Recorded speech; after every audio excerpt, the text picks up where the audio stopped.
Dear student, how to improve memory and concentration? Memory and concentration to crack IIT, JEE or medical or any other exam. हमारी memory और concentration को हम इतना improve कर लें जिससे हम किसी भी एग्जाम को क्रैक कर सके, हमारा टैलेंट भी इंप्रूव करें। तो यह कैसे हो सकता है, इसके लिए हम अलग अलग बातों पर डिस्कस करते हैं। सबसे पहले लेते हैं फूड को। फूड अगर हम देखें तो समर्स में जो ज्यादातर फूड है, आपको ज्यादातर कार्बोहाइड्रेट्स लेना चाहिए।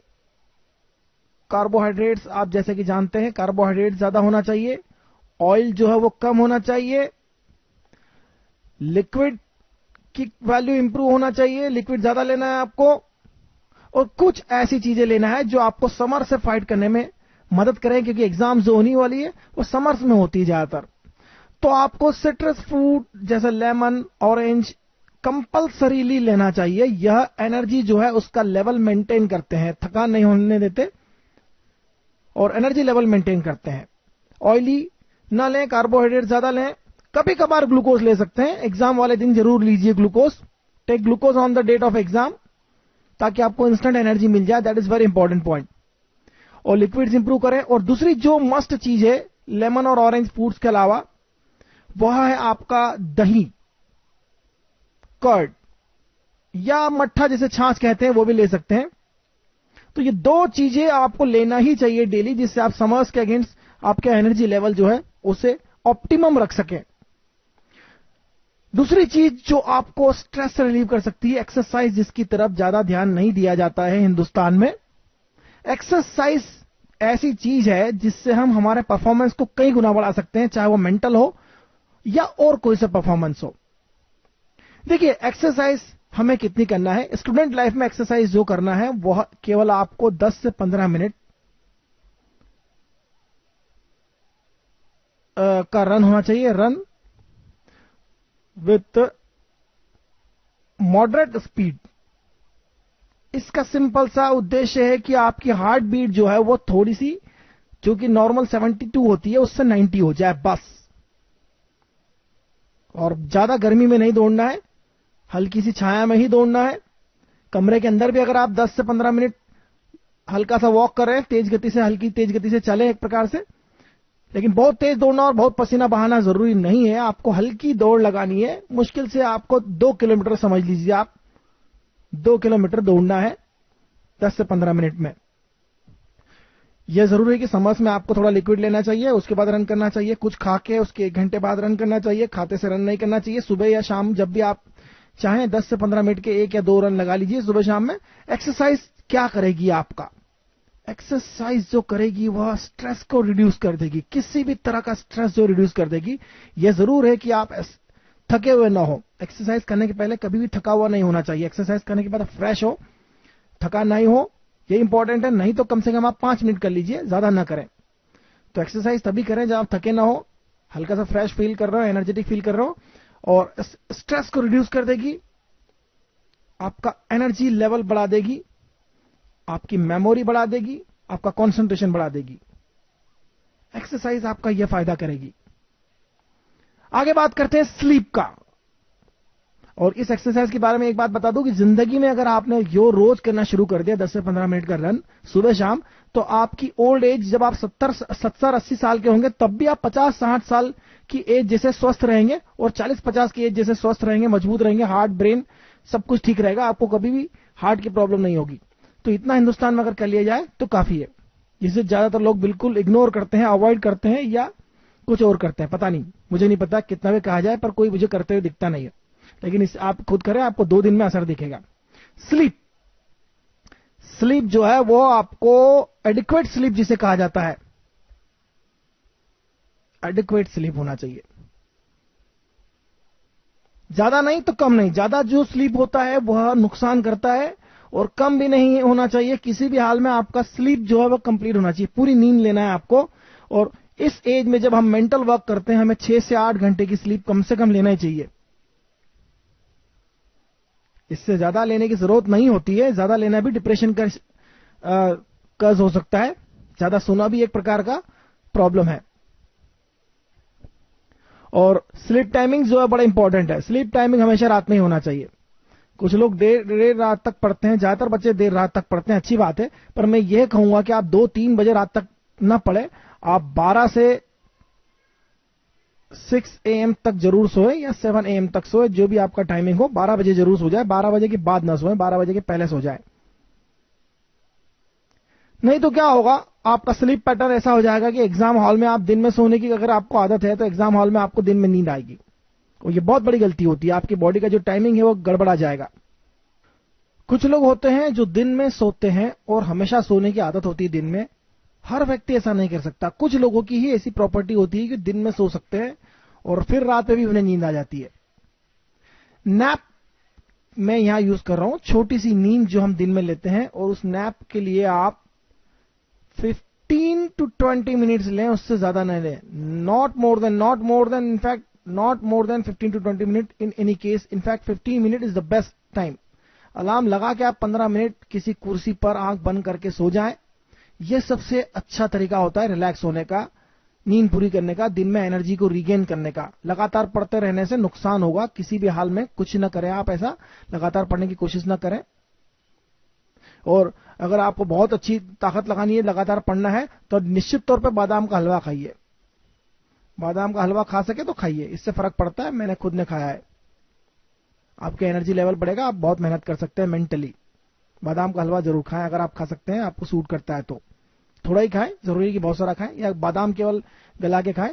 लेकिन नैप जिसकी बात कर रहे हैं, दिन में 15 मिनट से ज्यादा कभी नहीं सोना चाहिए। कुछ लोग ऐसे होते हैं जो घंटों सो सकते हैं, वह अलग किस्म के लोग होते हैं, सारे लोग ऐसा नहीं होते हैं। ज्यादातर लोग जो है दिन में अगर आधा घंटा सो लिए तो रात में उनकी नींद खराब हो जाती है, फिर नहीं आती। इसलिए 15 मिनट अगर आप सोते हैं अलार्म लगाकर, दैट्स गुड, इससे ज्यादा सोने की कोशिश नहीं करें, इट्स गुड इनफ, और इससे ज्यादा की जरूरत भी नहीं होती है। बहुत अच्छा तरीका है यह, जिससे आप एनर्जी रिगेन कर सकें। 30 मिनट से ज्यादा अगर आप सो लिए तो निश्चित तौर पर आपकी रात की नींद खराब होने के पूरे चांस है, अगर आपको दिन में सोने की आदत नहीं है तो।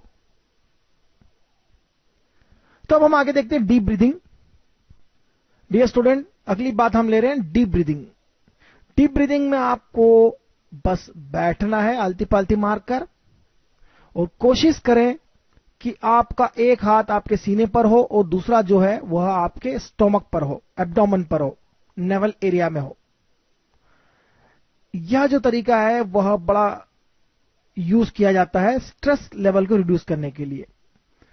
स्ट्रेस हो रहा है, आपको थकान हो रही है, स्ट्रेस के साइड इफेक्ट होते हैं, थकान, डिप्रेशन, बहुत तरह की साइड इफेक्ट्स हो सकते हैं। अगर आपको अच्छा नहीं लग रहा है, फील अच्छा नहीं कर रहे हैं, स्ट्रेस फील कर रहे हैं, आपको लग रहा है कि आप बड़ी मुश्किल से काम कर रहे हैं लेकिन आप आगे नहीं बढ़ पा रहे हैं, कुछ दिक्कत हो रही है, कंसंट्रेशन खराब हो रहा है, मेमोरी खराब हो रहा है, तो अगर वो स्ट्रेस के कारण हो रहा है ऐसा, तो डेफिनेटली डीप ब्रीदिंग जो है वो आपको फायदा देगी।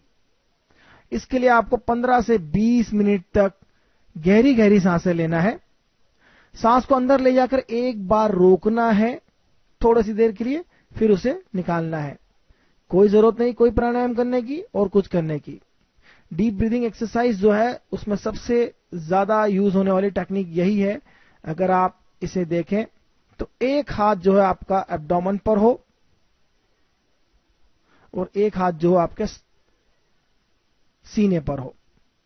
आलती पालती मार के बैठ जाएं और गहरी गहरी सांसें लें, और कोशिश करें कि आप अपने एब्डोमेन की हेल्प से सांस लें। एब्डोमिनल जो ऑसिलेशन है आपके, सिंपल हार्मोनिक ऑसिलेशन है आपके, सिंपल हार्मोनिक नहीं कहूंगा मैं, यहां पर फिजिक्स गलत हो जाएगा हमारा, इसे मैं कहूंगा सिंपल ऑसिलेशन या पीरियोडिक मोशन जो है, यहां पर पीरियोडिक मोशन जो हो रहा है आपका ब्रीदिंग में, एब्डोमिनल का डिस्प्लेसमेंट ज्यादा हो और सीने का कम हो।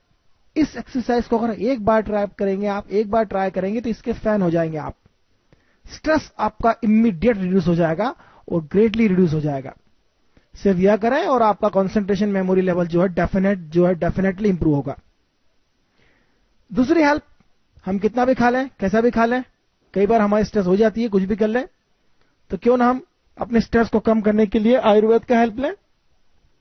आयुर्वेद में हम केवल जो स्टूडेंट लेते हैं डॉक्टर्स के हेल्प से लेना चाहिए हमेशा। हिमालय आयुर्वेद के जो कैप्सूल्स होते हैं, एक तो मेंटेड कैप्सूल होता है, मेंटेड की पिल्स होती है, मेंटेड पिल्स होती है। हिमालय आयुर्वेदिक कंसेप्ट जो आपने टीवी पे देखा होगा कभी, मेंटेड पिल ले सकते हैं आप, या अश्वगंधा पिल ले सकते हैं, अश्वगंधा कैप्सूल्स भी आते हैं हिमालय के, या फिर आप ले सकते हैं जेरी फूड। यह आपका स्ट्रेस लेवल डेफिनेटली इंप्रूव करेगा, स्ट्रेस लेवल जो कम करेगा, आपका स्ट्रेस के अगेंस्ट फाइट जो इंप्रूव करेगा। तो यह ले सकते हैं, लेकिन डॉक्टर की हेल्प से ही लें, और इससे आपको बहुत बहुत फायदा होगा। सिर्फ कोई कहता है कि ब्राह्मी लीजिए, शंख पुष्प लीजिए, सिर्फ ब्राह्मी अकेले लेना ठीक नहीं है, ब्राह्मी के साथ शंख पुष्प ली जाती है। आप चाहे तो ब्राह्मी शंख पुष्प का कॉम्बिनेशन भी ले सकते हैं, दुकानों पर मिलता है, डॉक्टर की हेल्प से पूछ के आप ले सकते हैं। होम्योपैथी जो है वह भी कई जगह काम करती है, और इसके लिए मैं कहूंगा कि आप एग्जाम के दिन होम्योपैथी की हेल्प लें। डॉक्टर से आप दवाई लें, कैलिफास 6X। अगर आप एग्जाम के अंदर जाने के पहले आप एंजाइटी फील कर रहे हैं, कैलिफास 6X, और एक और मेडिसिन होता है लाइकोपोडियम। यह मेडिसिन 20-30 जो भी पोटेंसी में होता है, डॉक्टर से पूछें, डॉक्टर से लें, और डॉक्टर से पूछ के लें जो आपकी हेल्थ के अनुसार फिट होता हो। इससे आपका एंजाइटी जो है, एंटीसिपेटरी एंजाइटी, एग्जाम में जाने के पहले जो डर है, फोबिया है, जो कि आप जानते हैं कि बेकार की चीजें हैं, और जरूरी नहीं कि आप हमेशा एग्जाम के डर हैं, लेकिन कई बार ऐसा होता है जिससे आपको डर लगे, तो ये जरूर लें कैलिफास 6X लाइकोपोडियम। ये बहुत हेल्पफुल रहेगी आपकी। और ध्यान योगा जो मैं आपको बताने जा रहा हूं इसी क्लिप में, इससे बढ़कर दुनिया में कोई ध्यान नहीं है, इससे बढ़कर कोई योगा नहीं है। मैं आपको बताता हूं क्या है यह योगा। ध्यान योगा की जो सबसे बेस्ट मेथड है, वो बेस्ट क्यों है, पहले तो मैं ये आपको बता दूं, क्योंकि वह भगवान श्री कृष्ण ने बताया है। श्रीमद् भागवत गीता में भगवान श्री कृष्ण ने 6ठे अध्याय में बताया है, और वह ध्यान योग सबसे अच्छा मानता हूं मैं। कोई अनुलोम विलोम प्राणायाम, कपाल भाती प्राणायाम और जमाने भर के दूसरे प्राणायाम और योगा का मुझे कोई लेना देना नहीं है। ध्यान योग की जो मेथड है, यह मैं आपके सामने बताऊंगा। इसके लिखा हुआ भी आपका, उसका प्रिंटेड वो बताऊंगा क्या लिखा है, उसे आप पढ़ के खुद भी समझ सकते हैं। लेकिन मैं बताना चाहता हूं कि वह उस व्यक्ति के लिए है जो नॉर्मल खाता पीता हो, नॉर्मल सोता बैठता, नॉर्मल चलता फिरता हो। एक आसन पर ध्यान लगा के बैठ जाएं,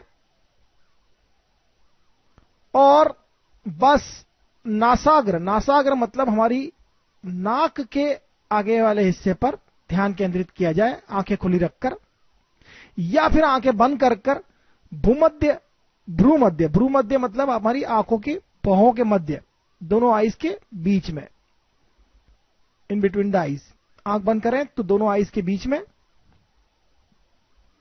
और आंख खुली रखें तो दोनों नाक के बिल्कुल फर्स्ट पॉइंट पर, नाक जो हमारा नोज के टिप पर, उस ध्यान रखें, और गहरी गहरी ध्यान से सांसें लें, हल्की हल्की सांसें। डीप ब्रीदिंग वाला सीधा सीधा कंसेप्ट जो मैंने बताया था, डीप ब्रीदिंग करें और हल्के से डीप ब्रीदिंग करें, बस इतना ही काफी है। और इससे आपको जो कंसंट्रेशन मिलेगा, इससे जो आपका विल पावर इंप्रूव होगा, इससे आपका विल पावर बहुत बढ़ेगा, कंसंट्रेशन जो है बहुत बढ़ेगा, मेमोरी बढ़ेगा, कॉन्फिडेंस बढ़ेगा, एग्जाम एंजाइटी दूर हो जाएगा, सब कुछ खत्म हो जाएगा। अगर आप 10 से 15 मिनट कर लेंगे तो मैं कह रहा हूं कि आप और कुछ ना करें जीवन में, यह आपका सारा काम हो जाएगा। तो यह योगा जो मैं आपके सामने डिस्प्ले भी करूंगा।